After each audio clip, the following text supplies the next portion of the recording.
আপনি খেয়াল করেন, ঘটনা ঘটলে দেশে একটি সরকার আছে, আইন শৃঙ্খলা রক্ষাকারী বাহিনী আছে, আইন আদালত আছে, তাদের কাছে আপনি দাবি করবেন। আপনি কি করতেছেন? বিএনপির বিরুদ্ধে কতিপয় লোক মিছিল করাচ্ছেন। আপনি কি চান যে আমরা পাল্টা মিছিল করি? এই উস্কানিতে আমাদেরকে প্রভোগ করতেছেন।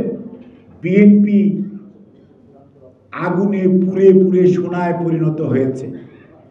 বিএনপি কারো প্রভোকেশনে পা দিবে না, এবং আপনারা যতই চেষ্টা করেন বিএনপিকে বিপদগামী করতে, বিএনপিকে বিপদগামী করতে পারবেন না। বিএনপির নেতৃত্বকে বিপদগামী করতে পারবেন না।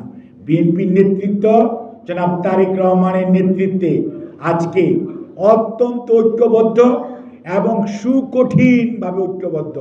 যে কোনো ষড়যন্ত্র মোকাবেলার জন্য বিএনপি প্রস্তুত।